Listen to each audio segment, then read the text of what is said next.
जय हिंद दोस्तों। कैसे हैं आप सब? आई होप कि सब अच्छे हैं, स्वस्थ हैं। फ्रेंड्स, आज है क्लास नंबर 34। आज से हम लोग एक नया टॉपिक परसेंटेज या प्रतिशत को शुरू करने जा रहे हैं। तो चलिए देखते हैं।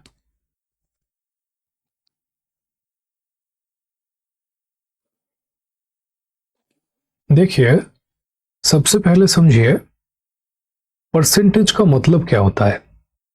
परसेंटेज शब्द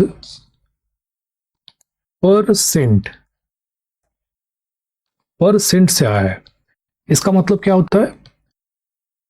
आउट ऑफ 100,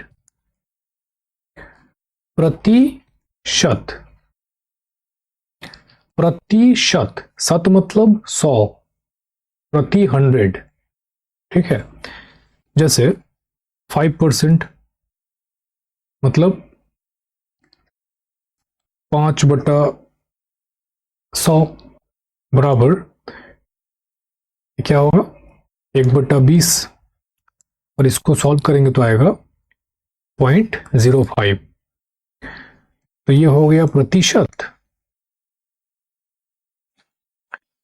ये क्या है? फ्रैक्शन या भिन्न। और ये डेसिमल या दशमलव। अर्थात प्रतिशत, भिन्न और दशमलव तीनों आपस में सेम होता है, इक्विवेलेंट है। जैसे 5% ऑफ 60 क्या होगा? 3। इसी तरह 1/20 ऑफ 60 ये भी 3 ही होगा। इसी तरह 0.05 ऑफ 60 तो ये भी 3 ही होगा। तो देखिए, तीनों का जो इफेक्ट है वो सेम है, इसलिए बोला गया कि प्रतिशत, भिन्न और दशमलव तीनों आपस में सेम होता है, इक्विवेलेंट होता है। अब देखिए, बहुत बार परसेंटेज अनकंफर्टेबल होगा तो उसके स्थान पर आप इक्विवेलेंट फ्रैक्शन का यूज कर सकते हैं, और बहुत बार फ्रैक्शन अनकंफर्टेबल होगा तो उसके स्थान पर आप इक्विवेलेंट डेसिमल का यूज कर सकते हैं। समझ में आया? अब देखिए,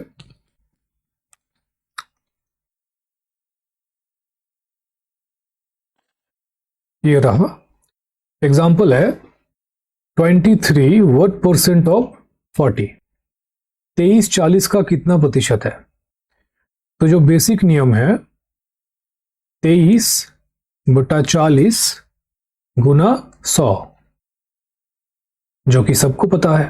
तो देखिए, 0 से 0 कट जाएगा, 2 दूनी 4, 2 पंजे 10, गुना करेंगे तो 3 पंजे 15, 1 11/2,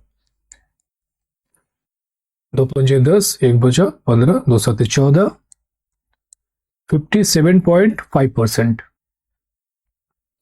अब देखिए, 23 और 40 छोटा संख्या है, इसीलिए आप गुना भाग करके आंसर निकाल देंगे। लेकिन अगर 23 के जगह पर 2339 हो और 40 के जगह पर 4019 हो, तब आप लोग गुना भाग करते रह जाइएगा। तो इसका एक नियम है, उसको समझिए। परसेंटेज का अप्रोक्सीमेट करना, लगभग मान निकालना। ये क्या है? एक्चुअल मान है, तो परसेंटेज का लगभग मान निकालना है। उसमें 0.5 ऊपर या नीचे हो सकता है, मतलब 0.5 का एरर जो है अलाउ है। 2 या 3 ऊपर नीचे मत कीजिएगा, गलत हो जाएगा। ठीक है। तो अप्रोक्सीमेट में 0.5 का ऊपर नीचे चलेगा। ठीक है, तो उसको समझिए। 23 व्हाट परसेंट ऑफ 40, तो 40 के 100% है। 40 को 100% मान लीजिए, तो 40 का 10% कितना होगा? 4 होगा। और 40 का 1% कितना होगा? इस 4 को 10 से भाग दे देंगे तो 0.4 हो जाएगा। ठीक है। अब देखिए 23, 4 को अगर आप 5 गुना करते हैं तो 20 होगा, और अगर 6 गुना करते हैं तो 24। तो देखिए, 20 23 से छोटा है और 24 23 से बड़ा है, तो आप 23 को 20 प्लस 3 लिख सकते हैं। 20 और 3 23 हो जाएगा। अब देखिए 20 क्या है, 4 गुना 5। 40 का 10% 4 है, तो 4 क्या है, 10% है। तो 4 गुना 5 है, तो आप 10% गुना 5 लिख सकते हैं। 10% गुना 5 वही ना है, तो 4 के स्थान पे आप 10% रख दीजिए, तो ये हो गया 50%। अब इस 3 के लिए आपको 0.4 में जाना है। 4 वाला काम हो गया, 0.4 में जाएंगे तो 0.4 का अगर आप 7 गुना करते हैं तो 7 चौके 28 होता है, तो 2.8 हो जाएगा। और अगर आप 8 गुना करते हैं तो 4 8 32, मतलब 3.2। अब देखिए 2.8 जो है वो 3 से छोटा है और 3.2 जो है 3 से बड़ा है, तो 7% करने से 3 से छोटा हो रहा है और 8% करने से 3 से बड़ा हो रहा है। तो आपको 7% और 8% के बीच वाला मान लेना है। तो 7 और 8 के बीच क्या होता है, 7.5 होता है, तो 7.5% प्रतिशत आपको लेना है। तो 7.5% रख देंगे।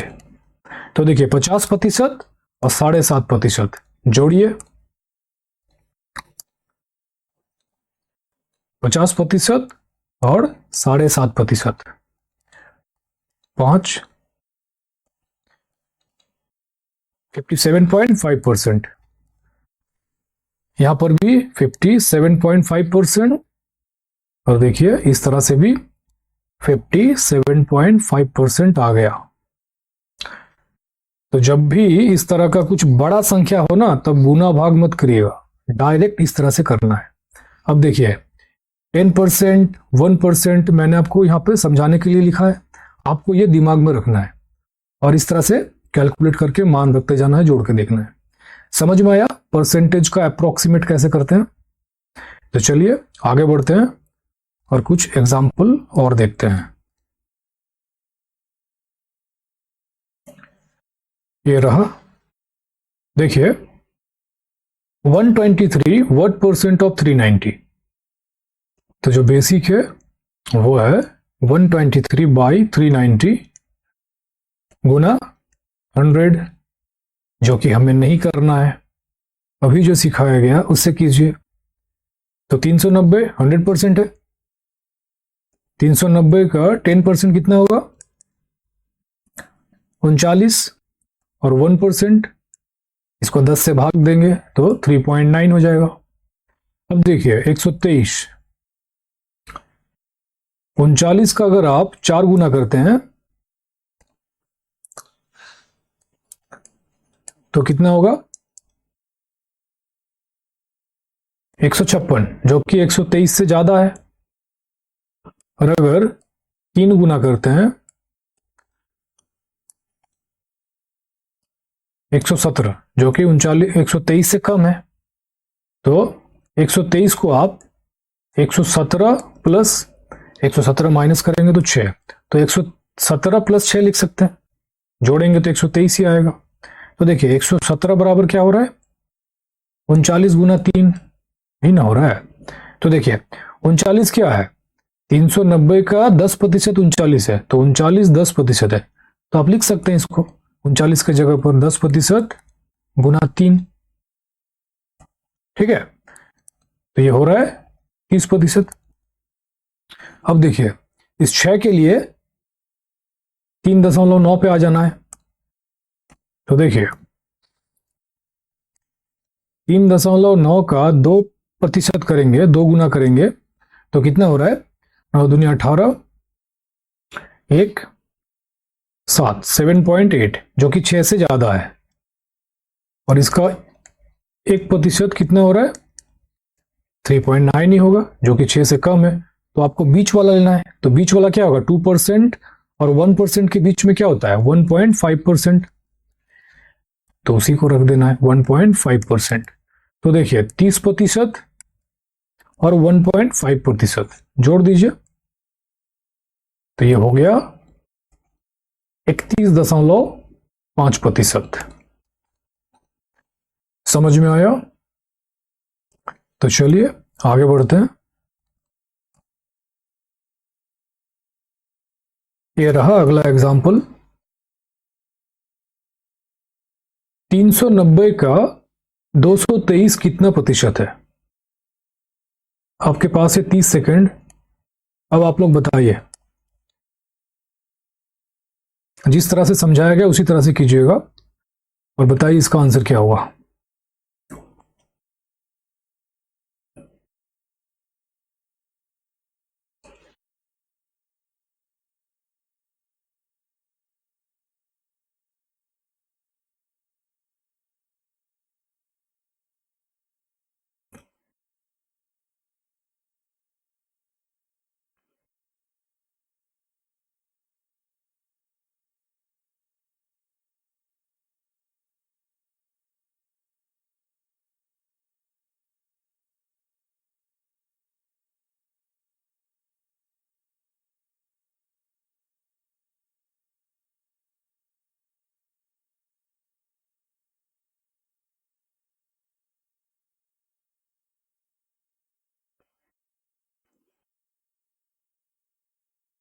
जिनका भी आंसर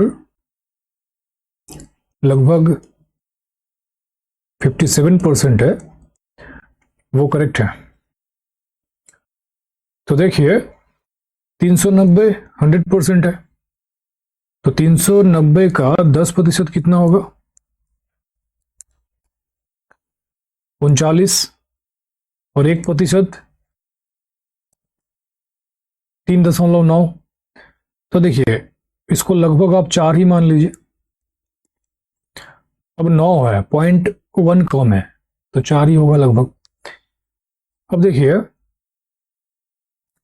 223, तो 39 का अगर आप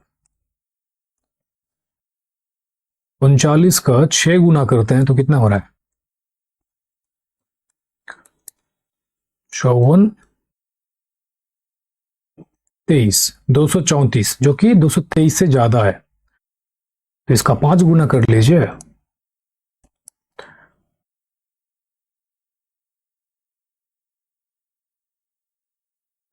एक सौ 95 हो रहा है, तो 195 माइनस करेंगे तो कितना हो रहा है? 28। तो 195 प्लस 28 223 ही होता है। तो देखिए 195 कितना है? 39 गुना 5 है, 39 क्या है? 10% है, तो 10% गुना 5 हो जाएगा, तो ये 50% हो जाएगा। ठीक है, अब इस 28 के लिए कहां जाना है आपको? 3.9 में जाना है, जिसे आपने लगभग 4 मान रखा है। देखिए 4 7 28 होता है, तो 7% कर देंगे तो हो जाएगा, 28 हो गया पूरा पूरी। तो 50% और 7%, 57%। ठीक है, इसलिए 57% है करेक्ट आंसर।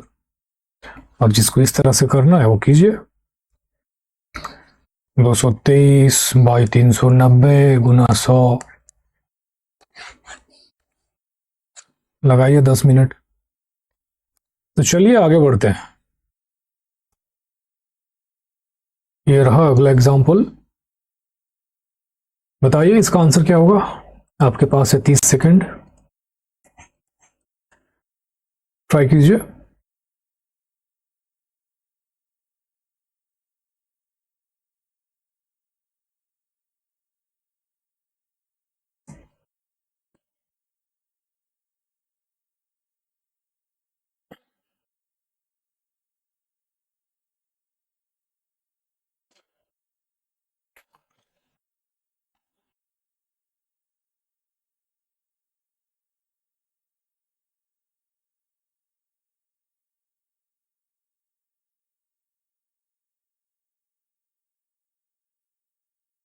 जिनका भी आंसर 52.5% है वो करेक्ट है। तो देखिए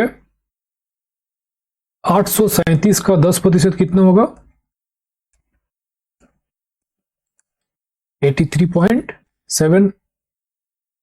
तो आप इसको लगभग 84 मान लीजिए।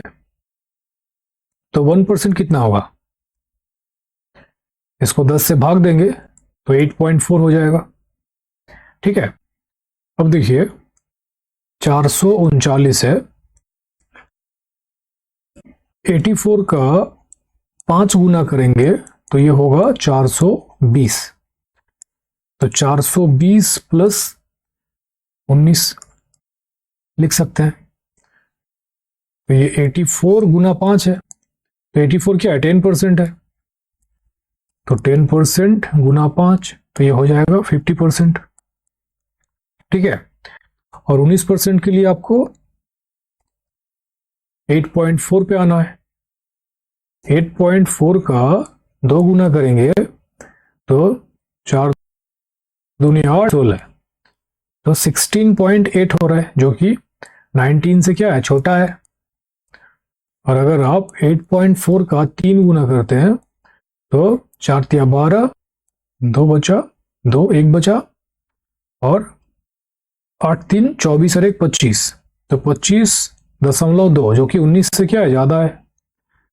तो 2% 19 से कम है और 3% 19 से ज्यादा है। तो बीच वाला ले लीजिए, 2 और 3 का बीच में क्या आता है, 2.5%।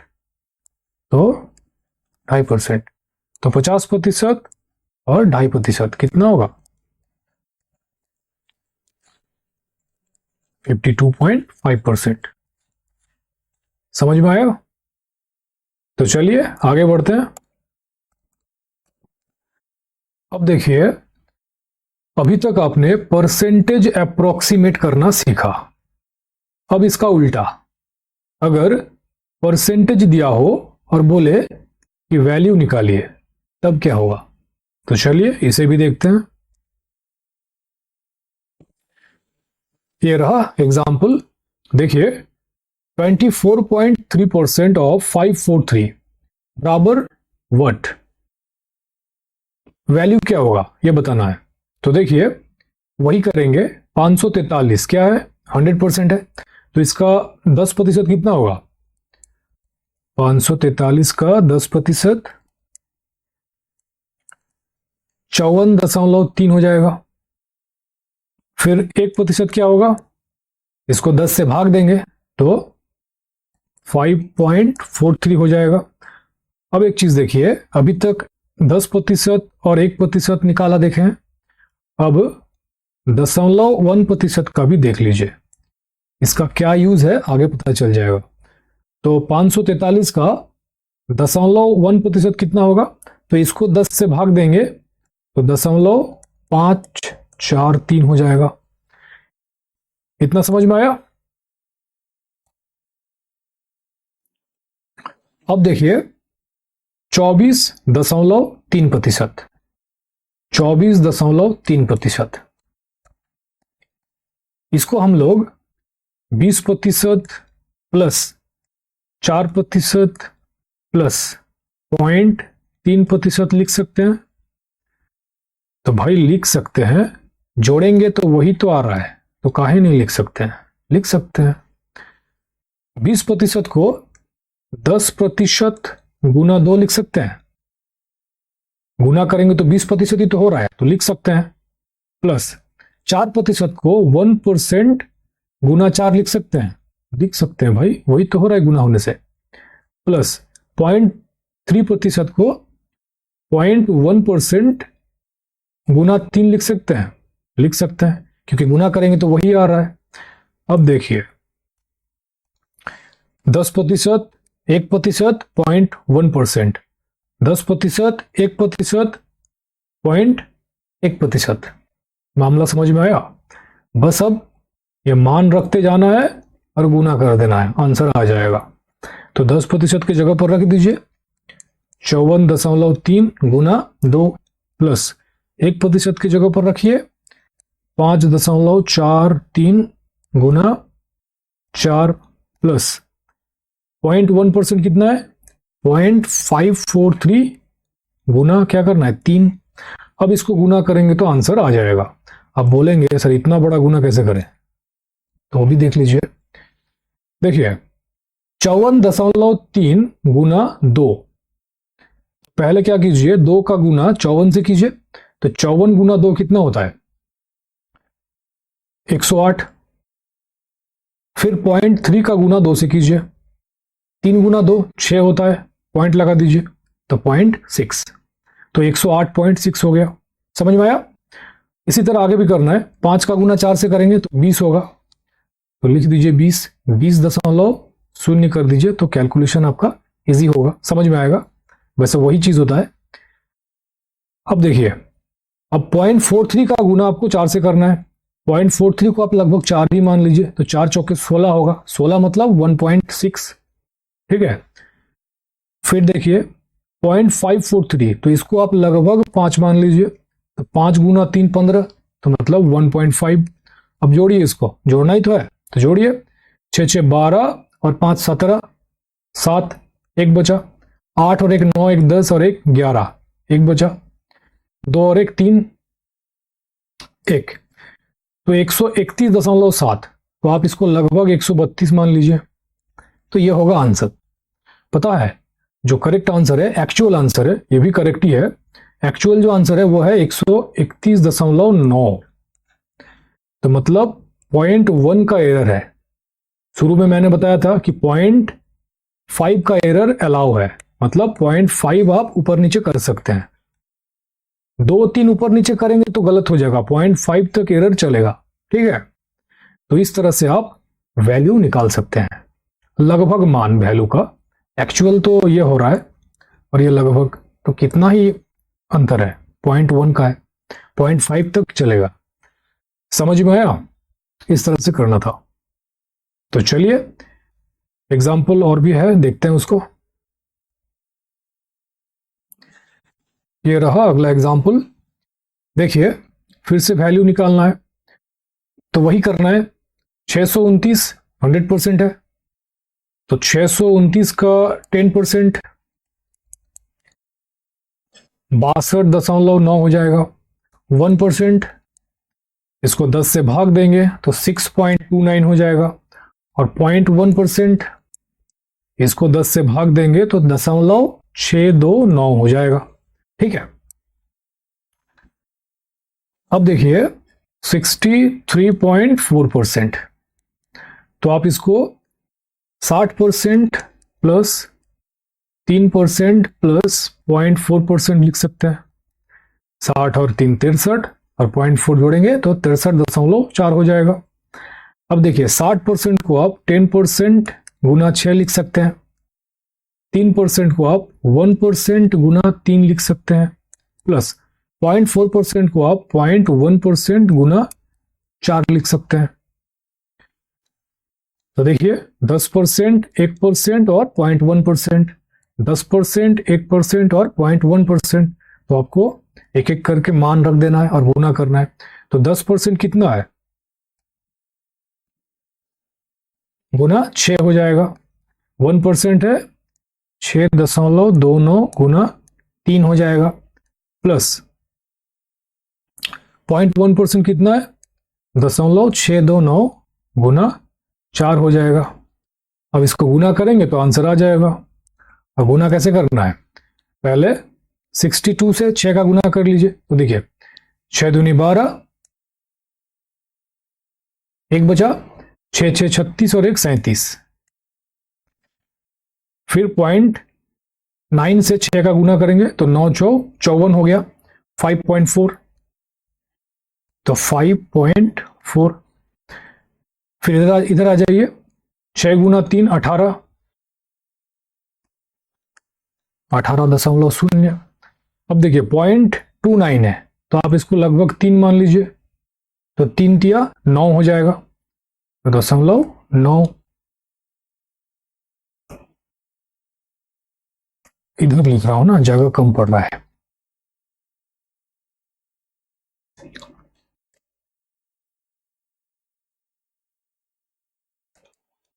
ये हो गया 5.4, 18, और ये हो गया 0.9, ठीक है। अब देखिए 0.629, तो आप इसको लगभग 6 ही मान लीजिए, तो 6 4 24 मतलब 2.4 हो गया, 2.4। अब इसको जोड़ लीजिए, को मिटा दे रहा हूं इधर से, जोड़ेंगे तो देखिए 8 और 9 17, 1 बचा, 8 और 2 10, 5 15 और 2 17 और 1 18, 8.7 और 1 8 और 1 9 हो गया 398.7। ये होगा आंसर, और ये एक्चुअल में भी यही आंसर है। मतलब इस बार 0.5 ऊपर नीचे जाने का जरूरत भी नहीं पड़ा, यही एक्चुअल में भी आंसर। समझ में आया? इस तरह से करना था। तो चलिए आगे बढ़ते हैं।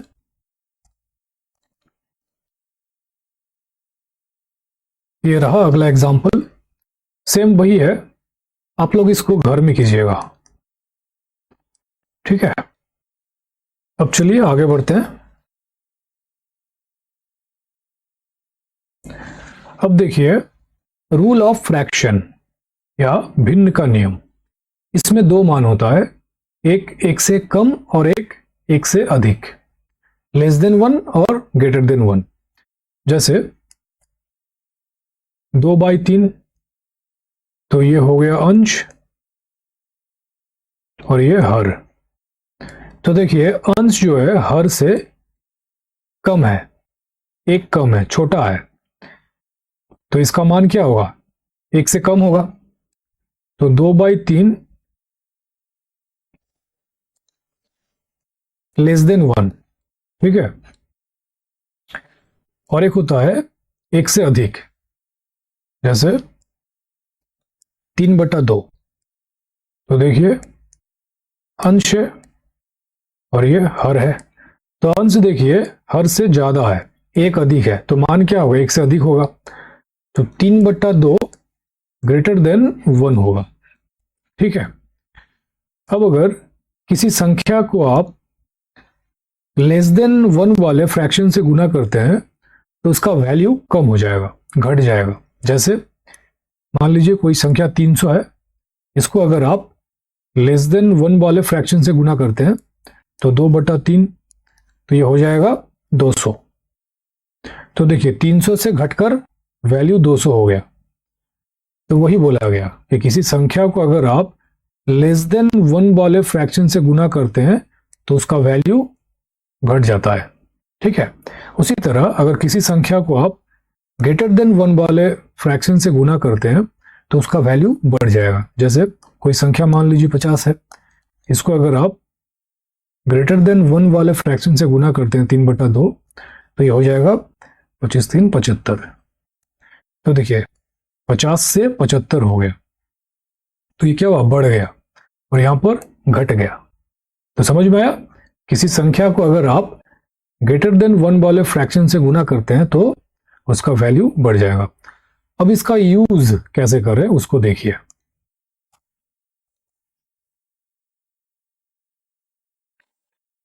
ये रहा एग्जाम्पल, देखिए किसी पेन का प्राइस वर्तमान में 50 रुपया है, अगले 6 महीने में इसकी प्राइस 20% बढ़ने वाला है, तो 6 महीने बाद इसका प्राइस क्या होगा? तो देखिए ये मान लीजिए पेन का प्राइस है वर्तमान में 50 रुपया, अगले 6 महीने में प्राइस जो है 20% बढ़ने वाला है, ठीक है। तो 6 महीना बाद पेन का प्राइस क्या होगा? तो अभी प्राइस मान लीजिए 100 रुपया है, 6 महीना बाद 20% बढ़ेगा तो 120 हो जाएगा। तो देखिए 100 और 120, यहां से दो ही मान संभव है, 100 बाई 120। तो देखिए अंश और हर, अंश जो है हर से छोटा है, तो ये लेस देन 1 वाला फ्रैक्शन बन रहा है, और एक मान क्या संभव है? 120 बाई 100। तो अंश जो है हर से बड़ा है, तो ये ग्रेटर देन 1 वाला फ्रैक्शन बन रहा है, ठीक है, जो कि अभी समझाया गया। अब देखिए वर्तमान में पेन का प्राइस जो है 50 रुपया है, 6 महीने बाद प्राइस क्या होगा? 20% बढ़ेगा, तो प्राइस बढ़ेगा ही। तो जो अभी समझाया गया कि किसी संख्या को अगर आप ग्रेटर देन 1 वाले फ्रैक्शन से गुना करते हैं तो उसका वैल्यू बढ़ता है, तो 50 है, इसका प्राइस भविष्य में बढ़ना है 6 महीना बाद, तो आपको 50 को किससे गुना करना पड़ेगा? लेस देन 1 वाला फ्रैक्शन से या ग्रेटर देन 1 वाला फ्रैक्शन से? इसका वैल्यू बढ़ाना है तो क्या करेंगे? ग्रेटर देन 1 वाले फ्रैक्शन से गुना करना है। समझ में आया रूल ऑफ फ्रैक्शन का यूज कैसे करना है? तो देखिए 50 दूनी 100 और 2 6 12, प्राइस कितना हो जाएगा 6 महीना बाद पेन का? 60 रुपया। ये होगा आंसर। समझ में आया? तो चलिए नेक्स्ट एग्जांपल देखते हैं। ये रहा अगला एग्जांपल। किसी पेन का प्राइस वर्तमान में नहीं पता है, अगले 6 महीने में प्राइस 20% बढ़कर 72 रुपए होगा, तो इसका वर्तमान प्राइस बताइए। वर्तमान प्राइस नहीं पता है, अगले 6 महीना में 20% बढ़कर इसका जो प्राइस है वो 72 रुपया होगा, 72 रुपया होगा। तो आपको वर्तमान में प्राइस बताना है। तो देखिए मान लीजिए वर्तमान में प्राइस 100 है, 20% बढ़ रहा है मतलब 120 होगा। तो 100 और 120 तो दो ही मान फिर से आएगा, 100 बाई 120, तो ये हो गया लेस देन 1 वाला फ्रैक्शन, और 120 बाई 100 ग्रेटर देन 1 वाला फ्रैक्शन। ठीक है, अब देखिए अगले 6 महीना में दाम बढ़कर 72 रुपया हो रहा है, तो मतलब वर्तमान में प्राइस क्या होगा? कम ही होगा, तभी तो बढ़कर 72 हो रहा है। वर्तमान में मान लीजिए 30 है, तभी तो कोई चीज बढ़कर 72 हो रहा है। मैं मानने को बोला, 30 नहीं है। ठीक है, तो मतलब वर्तमान में क्या होगा? वो कम होगा। तो याद कीजिए अभी बताया गया कि किसी संख्या को अगर आप लेस देन 1 वाले फ्रैक्शन से गुना करते हैं तो उसका वैल्यू क्या होता है? कम होता है। तो 72 प्राइस है, इसका दाम आपको कम करना है, तो क्या होगा? 72 गुना लेस देन 1 वाले फ्रैक्शन से गुना करना है। तो 100 गुना 120, शून्य से शून्य कटेगा, 12 6 72, तो 6 10 60। तो वर्तमान में प्राइस कितना है? 60 रुपया है। 60 रुपया है और ये बढ़कर 72 हो रहा है। ठीक है, समझ में आया? तो चलिए नेक्स्ट एग्जांपल देखते हैं। ये रहा नेक्स्ट एग्जांपल।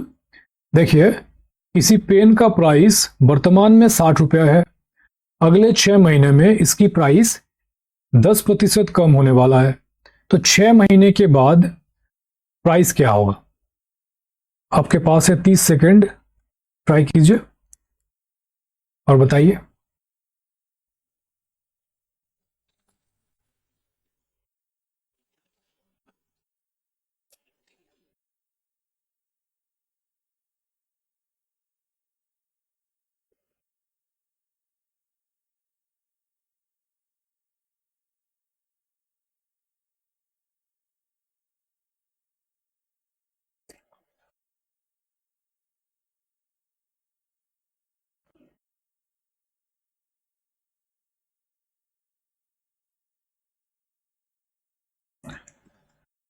इनका भी आंसर 54 है, वो करेक्ट है। तो देखिए पेन का प्राइस जो है वर्तमान में कितना है? 60 रुपया है। अगले 6 महीना में पेन का जो प्राइस है 10% कम होने वाला है, तो 6 महीने बाद पेन का प्राइस आपको बताना है। तो मान लीजिए अभी 100 रुपया है, 10% कम होगा तो 90 हो जाएगा। तो देखिए 90 और 100 फिर से वही दो ही मान बनेगा, 90 बटा 100 लेस देन 1 वाला फ्रैक्शन और 100 बटा 90 ग्रेटर देन 1 वाला फ्रैक्शन। तो देखिए अभी 60 रुपया है और 6 महीने बाद जो दाम है 10% कम हो रहा है, तो कम होगा, वैल्यू कम होगा, तो किससे गुना करेंगे? 60 को लेस देन 1 वाले फ्रैक्शन से। तो 90 बाई 100, शून्य शून्य कट जाएगा, 9 6 54, तो 54 रुपया जो है 6 महीने बाद इसका प्राइस होगा। समझ में आया? तो चलिए आगे बढ़ते हैं। ये रहा अगला एग्जाम्पल। देखिए, किसी पेन का प्राइस वर्तमान में नहीं पता है। अगले 6 महीने में प्राइस 10% कम होकर 81 रुपया होगा। तो इसका वर्तमान प्राइस बताइए। 30 सेकेंड है, ट्राई कीजिए।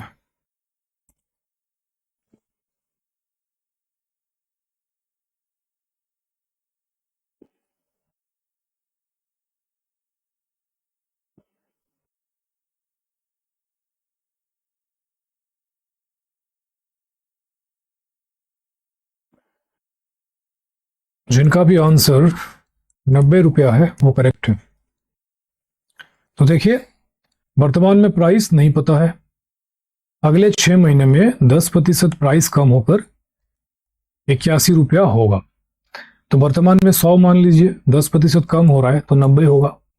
तो 100 और 90 दो ही मान बनेगा, 90 बाई 100। तो ये हो गया लेस देन 1 वाला फ्रैक्शन, और 100 बाई 90 तो ये होगा ग्रेटर देन 1 वाला फ्रैक्शन। तो देखिए, प्राइस जो है वर्तमान में वो नहीं पता है। अब बोल रहा है कि 10% कम होने के बाद 6 महीने में 81 रुपया होगा। तो मतलब अभी जो प्राइस है वो ज्यादा होगा, तभी तो 10% कम होकर प्राइस गिरेगा। तो अभी का प्राइस क्या है? ज्यादा है। तो 81 से आपको किसका गुना करना पड़ेगा? अभी प्राइस ज्यादा है तो वैल्यू अभी बढ़ाना पड़ेगा। तो ग्रेटर देन 1 वाला फ्रैक्शन से गुना करना पड़ेगा, 100 बाई 90। तो देखिए, शून्य से शून्य कटेगा, 9 9 81, 9 10 से 90। तो वर्तमान में दाम कितना है? 90 रुपया है, और 6 महीने बाद 81 होगा, 10% कम होकर। समझ में आया? अब देखिए, ये 4 एग्जाम्पल आपको बताया गया, ये 4 एग्जाम्पल 4 रूल की तरह काम करेगा। ठीक है, तो चलिए अब एक प्रश्न देखते हैं। ये रहा प्रश्न। देखिए, किसी पेन का वर्तमान प्राइस है 60 रुपया। अगले 6 महीने में 20% प्राइस कम हो जाएगा तथा उसके 6 महीने बाद प्राइस 10% बढ़ जाएगा। तो बताइए 1 साल बाद प्राइस क्या होगा? 30 सेकेंड है, ट्राई कीजिए।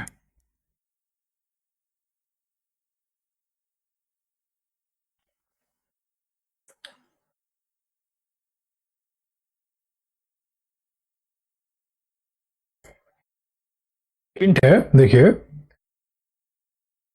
वर्तमान में प्राइस 60 रुपया है। अगले 6 महीने में प्राइस जो है 20% कम हो रहा है, और उसके अगले 6 महीने में प्राइस 10% बढ़ जाएगा। तो बताना है कि 1 साल बाद प्राइस क्या होगा। ठीक है, ट्राई कीजिए।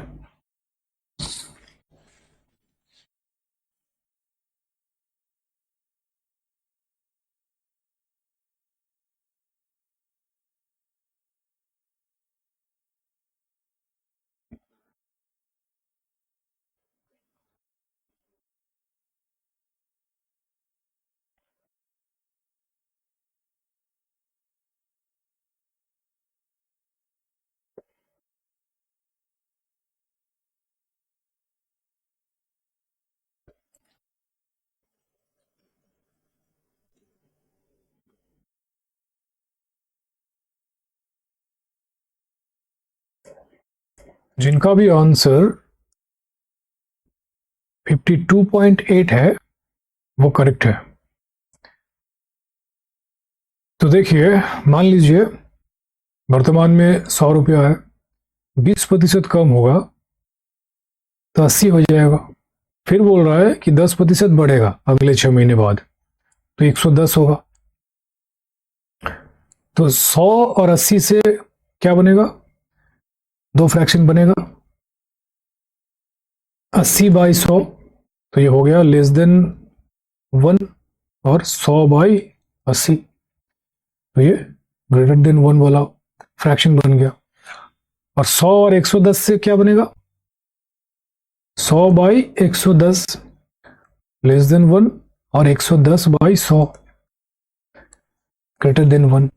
ठीक है, अब देखिए, अभी 60 रुपया प्राइस है, ठीक है।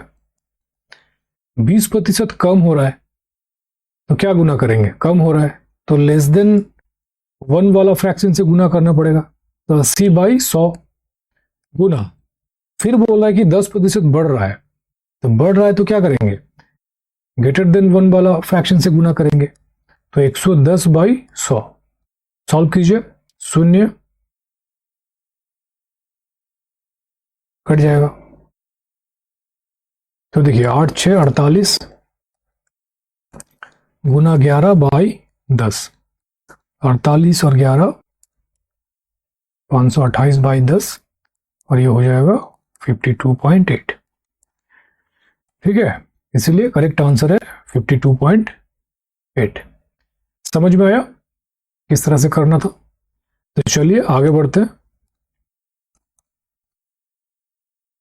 ये रहा अगला प्रश्न। देखिए, किसी पेन का वर्तमान प्राइस नहीं पता है, अगले 6 महीने में 20% प्राइस कम हो जाएगा तथा उसके 6 महीने बाद प्राइस 10% बढ़ जाएगा तथा 1 साल बाद प्राइस हो जाएगा 52.8 रुपया।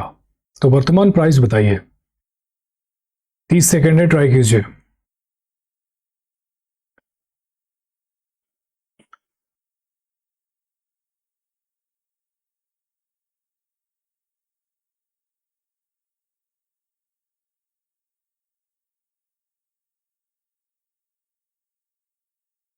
सेम प्रश्न है, बस वर्तमान प्राइस बताना है।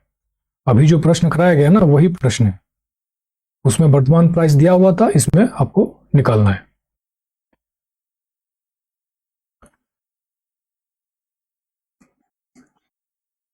वर्तमान प्राइस नहीं पता है तो एक्स मान लीजिए। 6 महीने में 20% प्राइस कम होगा, फिर अगले 6 महीने में 10% प्राइस बढ़ जाएगा, और 1 साल बाद प्राइस कितना हो जाएगा? 52.8। तो आपको वर्तमान प्राइस बताना है।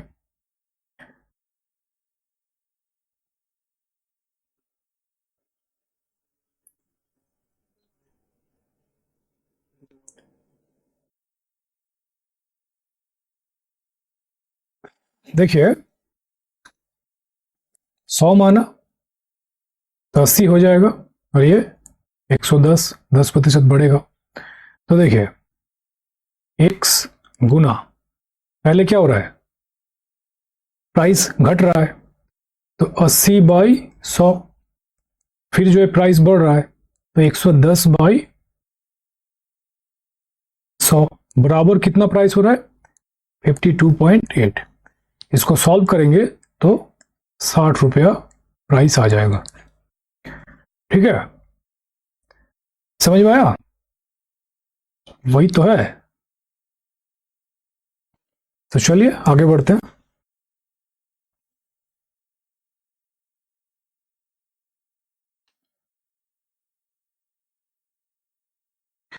ठीक है फ्रेंड्स, आज के लिए इतना ही रहने देते हैं। जितना बताया गया उसको आप लोग घर में रिवीजन कीजिए, और अगर किसी को कहीं पर समझने में कुछ दिक्कत हुआ हो तो वीडियो रिकॉर्डिंग तो रहा, आप लोग वापस देख लीजिएगा।